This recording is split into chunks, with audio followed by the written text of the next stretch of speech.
Assalamualaikum warahmatullahi wabarakatuh. Selamat pagi. Hari ini hari apa ya? Hari Rabu ya. Tanggal sekian, tanggal 16 atau 17 gitu. Juni 2020. Oke. Gue bakalan wawancara seorang pengusaha showroom mobil bekas.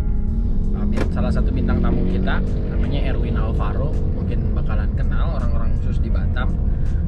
Terus gue bakalan wawancara ke dia mengenai ya gimana cara dia, strategi dia bertahan di tengah pandemi kayak begini. Tapi gue bakalan pakai mobil dia ya, bukan mobil ini, karena mobil ini gue bawa kebetulan nggak ada sunroofnya, jadi kurang enak, pencahayaannya agak kurang. Jadi gue mungkin pakai mobil dia karena dia juga penjual mobil bekas kan. Oke, ikutin terus cerita kali ini karena ini bakalan pasti ceritanya asik dan banyak ilmunya yang bakalan didapat. Oke, bye. Halo, assalamualaikum warahmatullahi wabarakatuh. Tadi gue udah kasih prolog dan betul tamunya udah datang. Karena gue pakai mobil dia, jadi nggak nge-shoot nggak nge-shoot dia masuk gitu loh. Perkenalkan, Rano Karno. Nggak, ini adalah Bang Erwin. Oke, Erwin Alvaro kalau biasa dikenal, pemilik showroom Abi Auto, ya kan Bang? Iya. Masih itu kan? Masih. Masih bilang usaha yang sama ya? Belum mau pindah? Belum ada yang pindah. Walaupun udah mau bangkrut ya. Udah mau bangkrut. Aduh, jangan cerita sedih dulu. Oke. Jangan cerita sedih dulu. Aduh. Oke, Bang. Sebelum mulai biasanya sih aku lebih suka sama pertanyaan-pertanyaan yang ya kayak pertanyaan yang 5 pertanyaan yang nggak boleh ditanya kenapa. Oke? Ya, pertanyaan dijawab dengan cepat. Oke. Yang pertama, pertanyaan pula. Abang pilih perawan atau janda? Oh, pasti perawan. Oh, masih perawan dong ya. Oke. Kenapa perawan? Enggak lah, nggak nanya kenapa. Oke, Bang, pilihan lagi. Karir jatuh atau miskin mendadak? Lebih bagus miskin mendadak. Miskin mendadak. Kayaknya udah siap. Oke. Ini diajak cerita sedih kayaknya nih. Selingkuh atau diselingkuhin? Selingkuh. Selingkuh. Bu, lihat ya. Gawat ini, jebakan Batman. Di atas atau di bawah? Di bawah. Di bawah ya? Oke, lebih suka di servis kayaknya. Kacau. Oke, balik lagi. Anak SMA atau tante-tante? Anak SMA. Oke, terima kasih. Mantap banget jawabannya. Ya, nanti teman-teman boleh simpulin sendiri. Jadi selera Bang Erwin kayak gimana. Jadi kalau analoginya nih, kalau selingkuh ya kan bisa ditarik, kalau pengennya selingkuh sama anak SMA yang masih perawan. Aduh, kena. Aduh, gawat. Oke, next season. Oke, sebenarnya gue lebih pengen sih lebih seru ngobrol-ngobrol aja sih sebenarnya. Kayak ngobrol-ngobrol biasa aja. Anggap aja nih kamera tuh sebenarnya nggak ada. Karena supaya lebih natural. Sebenarnya kan kayak begitu. Aduh. Tapi gimana bisnis Bang kondisi begini? Ya, kembali lagi lah, kalau namanya bisnis biasalah naik turun. Kalau turun terus? Kalau turun terus, ini yang bahaya ini. Yang jelas kan dia naik turun udah biasa. Karena bisnis tuh sama seperti kita mau bertinju. Oh, bertinju. Iya, kalau kita mau jadi petinju profesional, kita harus siap dipukul. Artinya kita kalau bisnis kita harus siap jatuh. Oke. Kita harus siap bangkrut, kita harus siap rugi. Benar. Karena bisnis itu bukan siap untung ya? Bukan siap untung, tapi siap rugi. Bisnis itu identik dengan mental, bukan modal. Oh, bukan modal. Jadi modal itu banyak orang punya modal, banyak orang punya uang nggak bisa jalanin bisnis. Banyak orang bisa jalanin bisnis nggak punya uang. Tapi kalau orang punya mental, dia bisa menciptakan uang dan dia bisa menciptakan bisnis. Nah itu dia. Jadi bisnis itu ya kita jalanin lah walaupun kondisi seperti ini.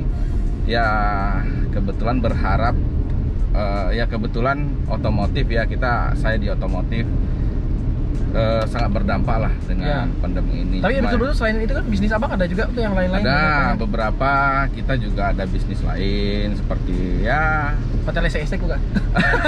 Syariah. Aduh, penginapan, juga ada rental, ada biro jasa, ada ini mau buka lagi usaha kuliner, terus kedepannya juga ada travel, ya gitulah. Tapi kena semua sekarang? Sekarang kena semua.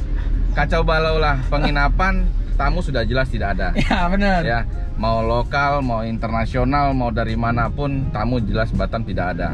Ya, bisa dikatakan nol gitu ya. Ya, penginapan kayak gitu, ya kan. Terus otomotif begitu, ya kan. Properti gimana lagi, ya sudah. Iyalah. Mau nggak mau kita ya jalanin. Tapi memang tetap harus jalanin itu harus ya. Jalanin, karena yang dibilang tadi. Ya kebetulan kita juga udah ada mental yang kuat lah ya. Ibaratnya mantan Kopassus lah ini ya. Mantan Rambo. Oh, mantan Rambo. Jadi tinggal di hutan pun hidup gitu ya. Mudah-mudahan. Jadi banyak orang nggak tahu kita nih, aku nih mantan Rambo. Artinya ya biasalah, namanya usaha naik turun biasa. Ya, jelas pikiran sehat, badan sehat. Sekarang habis, kita nanti cari lagi.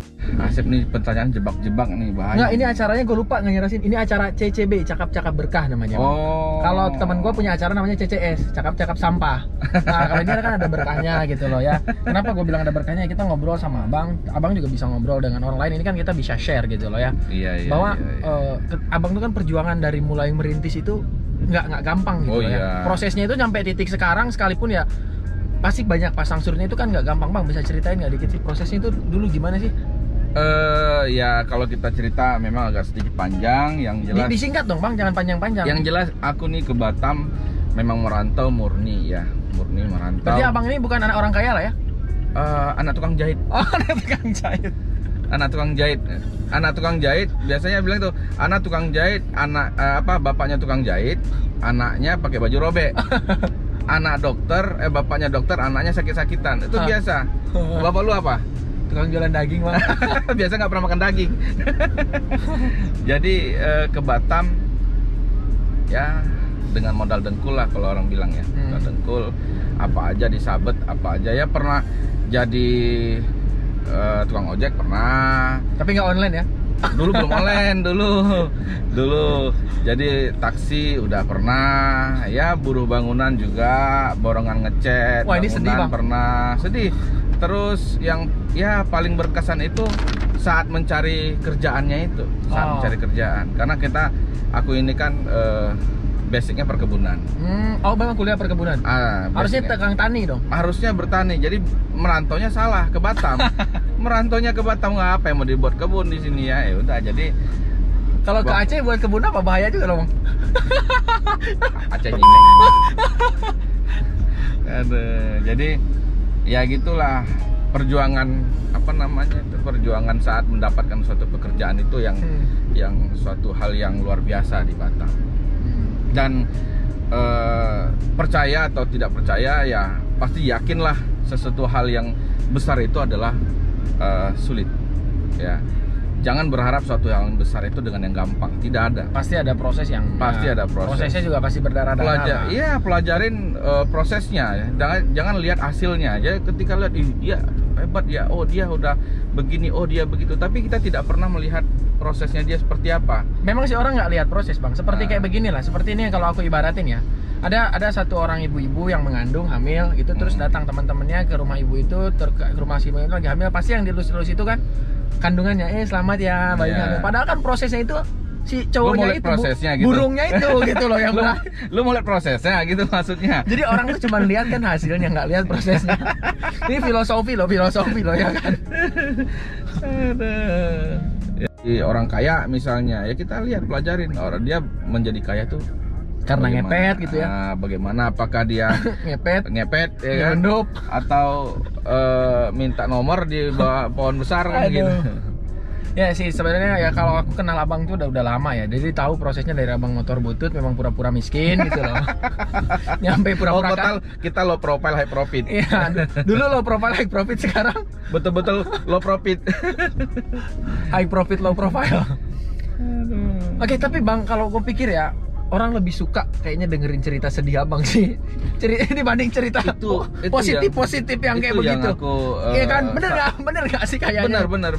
Jadi satu sisi ada suatu kesenangan ya, menjadi hiburan ketika orang menceritakan aku dengan yang kata Erin beginilah, Erin begitulah, dan akhirnya yang diomongin itu nyampenya ke telinga aku langsung. Jadi aku menjadi satu hal yang bukan yang menjadi sakit hati, karena sesuatu hal yang dibicarakan ke kita itu tergantung kita mau menerima apa tidak menerima, kan begitu. Kalau aku jujur, aku tak akan bisa nerima. Ya, tapi orang-orang harus tahu nih kasusnya, karena banyak yang ngomongin gini loh ya. Kayaknya orang lebih tertarik sama kesusahan abang gitu. Karena serius, orang lebih tertarik, kayaknya lebih tertarik berita tuh lebih dinaikin. Erwin udah mau bangkrut ya, kayaknya. Terus Erwin udah susah. Nyampe orang-orang itu tahu, gue bilang, ini orang-orang tahu dari mana ya, nyampe cicilan ruko aja bisa tahu gitu loh ya kan. Kan keren banget gitu loh. Nyampe utang-utang, misalkan ada utang beban bunga dan sebagainya, tahu. Itu orang hebat banget, gue bilang. Aku juga bingung kok, mereka bisa tahu semua ya. Lucu ya, benar. Tapi ya aku bilang tadi, aku buat mereka itu ya menjadi. Tapi harus diyakinkan. Gue mau nanya sebenarnya serius, emang lu bangkrut bang? Hampir kayaknya. Tapi gue bilang bang, seorang pengusaha itu titik turun pasti ada. Gue tahu abang tuh memang ibaratnya lagi bangkit, lagi naik, tiba-tiba ada pandemi, harus turun lagi, dan itu hal yang wajar gitu. Ya makanya dibilang ya itu biasa. Ya bisa dikatakan kata-kata bangkrut ini kan, atau kata-kata kolaps ini kan hal-hal yang biasa dalam berusaha ya. Yang jelas, yang saya bilang intinya, kita masih banyak badan kuat, pikiran sehat, ya kita jatuh atau kita udah mulai miring-miring ya nanti bangkit lagi. Yang gue heran kenapa ya banyak orang yang senang lu bangkrut?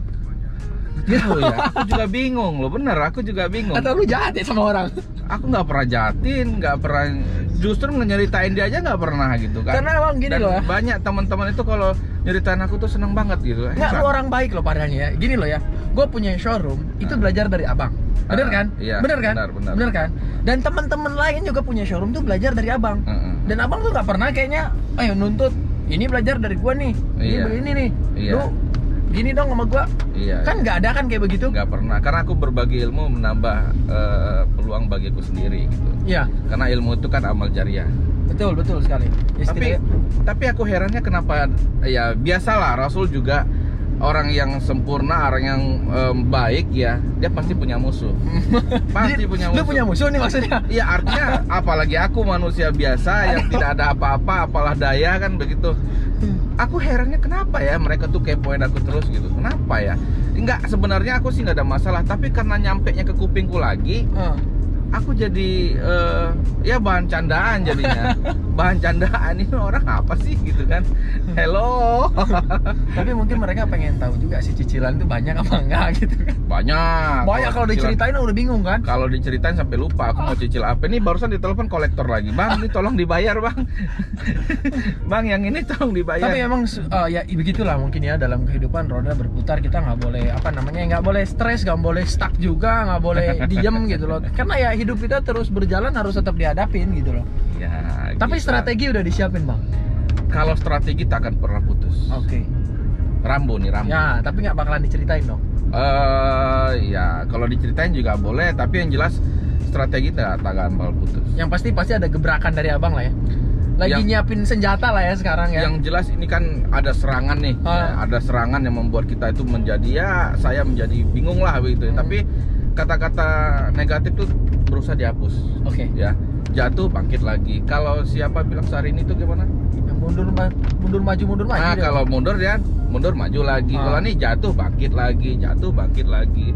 Ya, yang jelas kita tetap berusaha. Aku sih tetap berusaha. Walaupun kemana larinya biar Allah yang ngasih tahu jalan. Ya, bener, yang penting kita ikhtiar aja dulu. Iya, ikhtiar aja, positive thinking aja. Siapa tahu kita bisa bisnis bersama ya bang ya? Bisa. Karena yang saya bilang tadi itu usaha itu mental. Usaha itu benar. Jadi kalau mentalnya sudah cukup, mentalnya sudah kuat, mau gimana pun ceritanya ya nggak ada masalah. Toh juga aku sini datangnya nol, kalau aku juga pulangnya nol, apa masalah? Kan? Ngeri kali prinsipnya. Iya. Sampai kan udah dibilang ya kalau kita berharap mendoa ke atas, jangan lupa kita melihat ke bawah, bahwa apa yang sudah kita dapati harus kita syukuri. Gitu. Gue mau tanya lagi dong, ini kan berita juga nih, nyampe ke orang-orang banyak, nyampe gue aja tahu. Lu katanya beli apartemen Orchard terus nggak dibangun, terus duitnya nggak dibalik-balikin. Gila tuh Orchard tuh. Iya. Sedih banget aku. Serius ya? Itu benar ya? Cerita benar ya? Iya. True story ya? Iya, itu benar itu. Jadi Orchard, aku beli apartemen. Ya, beli apartemen. Orchard Batam sini kan? Emang ada apartemen yang Agung bakal dibangun? Podomoro ada. Jadi itu udah 3 tahun yang lalu. Terus? Aku belinya cash bertahap nih. Cash bertahap. Duit lu banyak dong bang? Ya dulu. Kalau sekarang jangan cerita duit lah.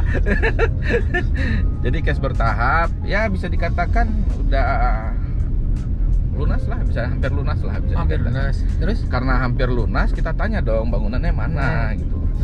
Ternyata nggak ada bangunannya.